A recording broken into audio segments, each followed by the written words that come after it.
Quickie Laurel. I'm gonna cut the music for a second just so you can hear this, and I want you to tell me what word you think you hear. Laurel, Laurel. Did you hear yanny or Laurel? Listen again.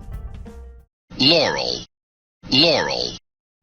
This caused a major internet division, where something like 53% of listeners heard Laurel and 47% insisted it was yanny. It was Laurel, by the way, recorded as the pronunciation for vocabulary.com. But the audio is kind of messy, with some high-frequency noise. If your brain attaches more meaning to that, you can mishear it as yanny.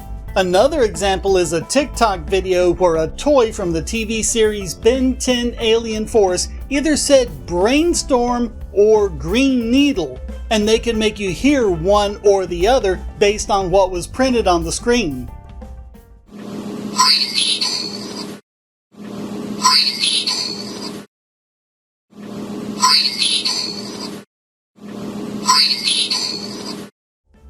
And if you're just listening, you can make yourself hear one or the other.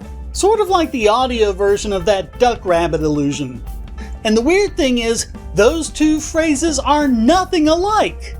This concept goes way back to this channel's early days, where we covered frauds such as backmasking and electronic voice phenomenon. By priming the listener's ear to hear a certain phrase, you can make them hear it even if what they're listening to is just noise. And that's how dishonest people in the media were able to, for example, make it sound like George Zimmerman said a racial epithet in a 911 call when he didn't. Your brain is always trying to make sense of confusing stimuli it gets. It's never as clear as you think it is. Your brain has cleared it up. So when there's any ambiguity, your brain is going to do a best fit based on what it expects to see or hear. And that can be manipulated.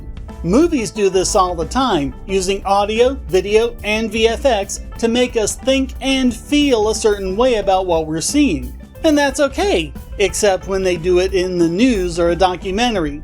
That's how they can actually rewire your brain's view of reality.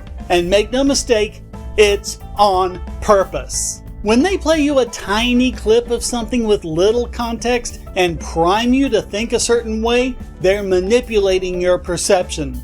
The way not to fall for it is to always think critically. Double check and ask for context. It sounds like something we shouldn't have to go through. Unfortunately, you just can't trust the news or social media. And that was the case long before AI fakes. Manipulating your brain is actually pretty easy. Just be aware of it.